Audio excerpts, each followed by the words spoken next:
Lord of dankness, my old friend. Normies oppressing us again. Watching commies flee on live streaming. Farming keks with all this dank memeing. Fight the brainwashing that was planted a while in Yale. Fucking white male. Fighting for social justice.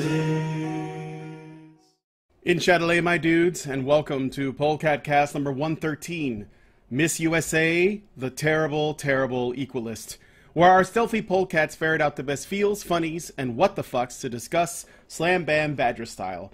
Strap yourselves in, lock up the bleach, unless you don't want to, then do it, faggot, and make sure that the only pills you plan on mass consuming are red ones.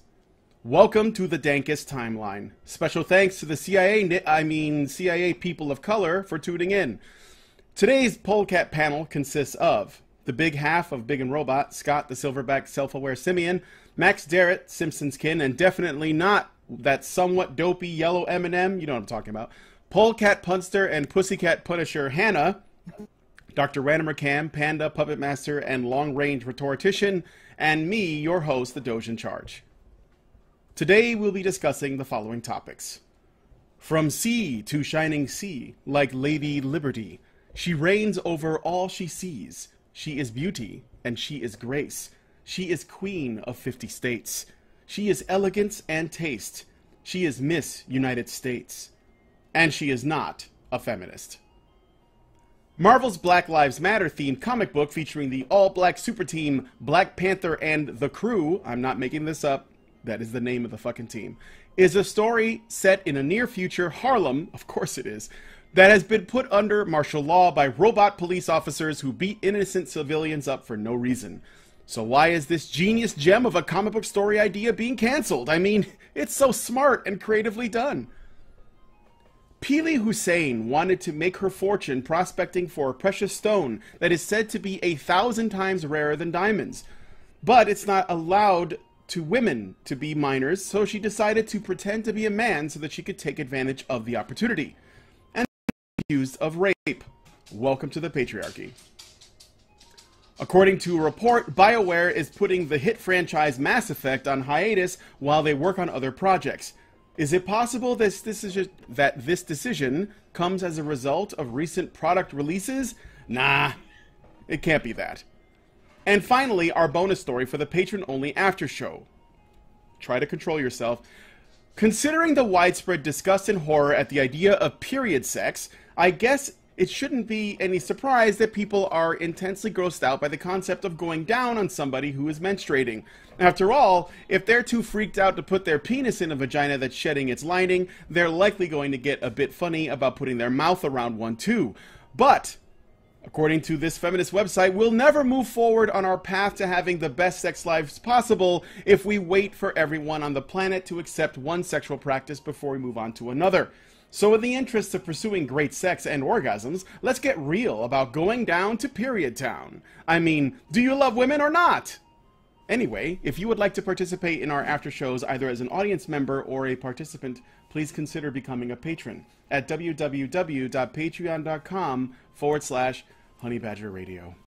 If you're listening to this after the live show and you want to hear the full stream, go to www.honeybadgerradio.com for our unabridged podcasts, or look up to the right of this video. There's a link to go directly to the unabridged version on YouTube. Dear Honey Badgers, dear fans listening to our show, how many times have you heard this story before? Just answer, honestly. A woman is asked if she considers herself a feminist and responds with some variation of, no, I'm an equalist / egalitarian / whatever. Quite often, right? Following this, legions of online slacktivists without any capacity for self-reflection criticize said woman for saying feminists are anti-men. That normally happens, of course. Yeah, so I'm pretty sure we've all heard about this before. So let's talk about it again for the 129th fucking time. Kara McCullough, I think that's how you pronounce her name, from the District of Columbia, normally abbreviated as DC, was crowned the new Miss USA last Sunday. Now, to all the gentlemen in the audience, Brian, Scott, Mike, I'm talking to you. Tell me if this doesn't sound like your dream woman, okay? 25 years old, naturally curly black hair, nuclear scientist, great bod, and is capable of individual thought by saying she's not a feminist, right? You know what I'm talking about. I'm down. I mean, sign me up. However, naturally, because she decided to make her thoughts on feminism known, plus her thoughts on why healthcare is, in her view, a privilege, every newspaper in America had to write about this terrible slight against her gender. Now, if you type in Kara McCullough's name into Google, you'll find titles like the following. From Salon, Miss USA Kara McCullough thinks unemployed shouldn't have health care. From People, Miss USA Kara McCullough sparks controversy for her stance on health care and feminism. CNN, Miss USA, health care a privilege, not a right. New York Daily News from Linda Stasi, Brainiac Miss USA Kara McCullough says some really idiotic things. You get the point. Naturally, following all of this, Kara did a complete reversal on her healthcare stance the following day, saying that healthcare is actually a right. She seems to have stood firm on her equalist position, though. However, that hasn't stopped the professionally offended from reminding her that if it weren't for feminism, she wouldn't be where she is right now, of course. Now, fellow honey badgers, should we remind these SJWs that are tweeting at her online that if it weren't for Republicans, the slaves would have never been emancipated in America? Mr. Scott, let's move on to the next story. Would you tell us a little bit about the crew? God damn it. Well, Brian, you know that the crew is through. That is the word on the street. The crew is apparently. It seems that not even social justice warriors want to buy Marvel's Black Panther and the Crew, which is set to be canceled after only 2 issues. The comic, which features popular black superheroes such as Luke Cage, Storm, and Black Panther, tells a story set in future Harlem where the police force has been replaced by private security contractor-controlled robots that seem to mostly target blacks. The aforementioned superheroes take the fight to the corrupt system while learning about prominent figures in the civil rights movement. But as with other social justice-themed comics, there just doesn't seem to be the market for them right now. Ta-Nehisi Coates, the comic's creator, states the comic will finish its current 6-issue run before ending for good, with poor sales being cited as the reason. This shouldn't come as a shock to anyone who's been following Marvel Comics for the past few years. These stories of painfully forced diversity and social justice narratives just aren't profitable. A message echoed by Marvel's Senior Vice President of Sales, David Gabriel. Hopefully the rest of Marvel Comics can figure this out as well, at least if they want to retain what remains of their core audience. Woman acted as a man to get work until she was accused of rape. A recent piece on BBC Magazine tells an amazing story of a Tanzanian woman who made a fortune acting like a man until she was accused of rape. Pili Hussein was one of 38 children. Her father had 6 wives. She ran away from an abusive husband at 31 and went looking for work in a small mining town. Pili wanted in on the money being made mining for a rare violet blue gemstone called tanzanite. Unfortunately, women were not allowed in the mining site. Pili transformed herself into Uncle Hussein, she told the BBC. I acted like a gorilla. I could fight, my language was bad, I could carry a big knife like a Maasai. Nobody knew I was a woman because everything I was doing like a man. That's her quote. After a year, she struck it rich, uncovering 2 clusters of the gemstone. She bought new homes for her family and eventually started her own mining company. One day, a local woman reported that she had been raped by miners. When the police came, the men who did the rape said, "This is the man who did it," and I was taken to the police station, Pili says. At the police station, she revealed her secret, asking the police to find a woman to physically examine her to prove that she could not possibly be responsible. Her fellow miners were hard to convince, as was a future husband when most of the town were accustomed to regarding to her as a man. They didn't even believe the police when they said I was a woman, she said. However, Pili did eventually succeed in finding a husband and she started a family. Today, Pili owns a mining company with over 70 employees.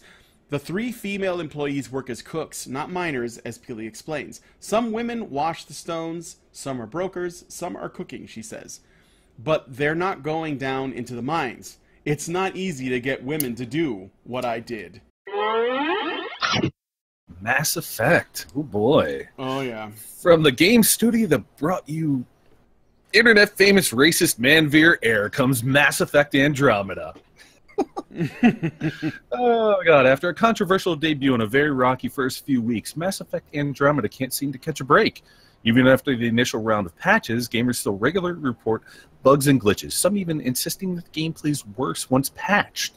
All this negative press mixed with lackluster review scores and a low amount of physical copies sold has given EA much to think about in terms of the future of the series as well as the future of Andromeda's primary developers, BioWare Montreal.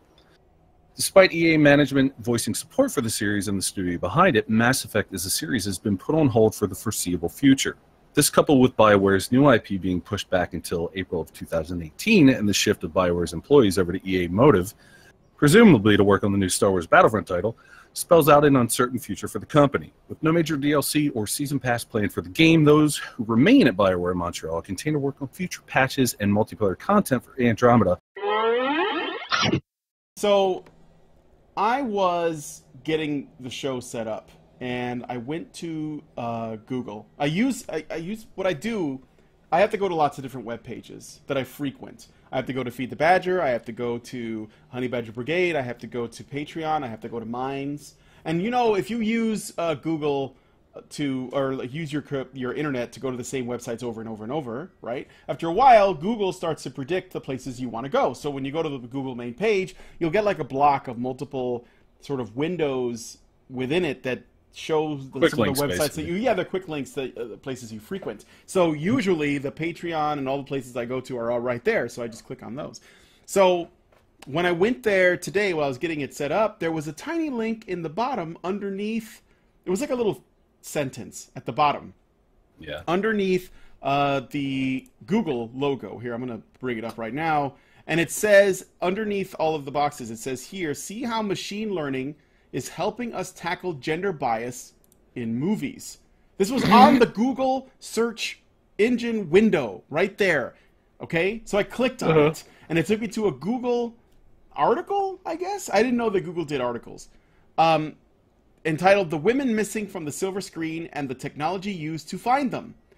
And I won't read the whole thing, but it says there's new research that offers hard data on gender disparities in film. How might the characters we see on screen reflect the roles we play in society? So it goes into like, some study that was done. I think we actually talked about this on one of our shows. Maybe not the Polecat, but it may have been something else that talked about these sort of, gender disparities.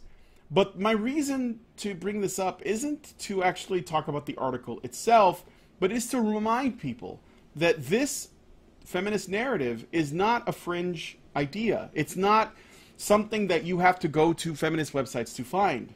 This is being pushed through Google. This is a mainstream idea. And this is not uncommon, essentially, is what I'm saying. You're going to see this, and it's everywhere. And I saw it on Google. I wasn't even looking for it. I was just going about my business, and it was put there. Now, again, it's possible that Google did this because they were, they know the places I. It's learning, go. Brian. Yeah, and it's like learning, and it's trying to like target me or maybe send something to me. But maybe you guys should go to your Google, see if you get a recommendation, and see what it says. I actually did. I got one of those too in a sidebar at some point, and I looked at it, and I was just like.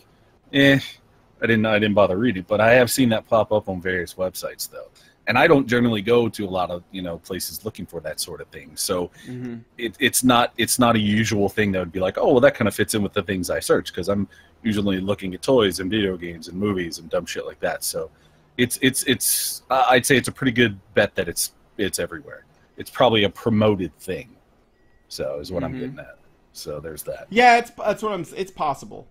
It may just depend. Like they may go cycle through different things that they want to show people, and maybe they get paid. Hey, could you point people in this direction? But right. I remember when this study was something that you only found on feminist websites, and we had, I believe, we talked about it when it was there, and now it's just a Google thing. So it's sort of like gone into the mainstream and yeah, it's being promulgated. Yes. And when you think about that and couple it with that oddly phrased question topic choice for Miss USA, just a fucking doesn't really make sense. I hope it gives you guys an idea of how pervasive, Right, there's money these behind ideas this. come from. Oh, and there's absolutely money behind this. Yeah. Yes. Don't think this isn't just some weird little grassroots thing. Yes. There's more going on there for sure. So that was one thing I just wanted to throw out there. And then lastly, I want to prepare you guys for what we're going to talk about in the after show. There is nothing wrong with going down on someone when they're on their period. And someone from Metro UK named Ellen Scott tries to make the case that you should go down on your girlfriend when she is bleeding from her vagina. No, you shouldn't. Yeah, no thanks. Yeah, unless you're also going to do things like eating poop and drinking urine. No, you shouldn't. Or you're a vampire. Like if you're into that kind of bodily waste consumption, that's your business. But don't let anybody tell you it's healthy. It's not. Don't let us know if you're into that sort of thing. Yeah, we don't really need to hear about it if you are. Yeah, I don't want to know if you're a bloodhound. It's no fine. judgment as far as the person that you are or anything. But no, don't go telling people that's healthy. It's not healthy. Yeah. It's not safe and it's not smart. Unless you're holding like what I think by becoming a patron. Yes. So we're gonna get out of here because we're gonna read through the article and the after show. So thanks guys for joining us on the Polecat Cast. Thanks to my co-hosts and thank you for the folks who helped write us up the things.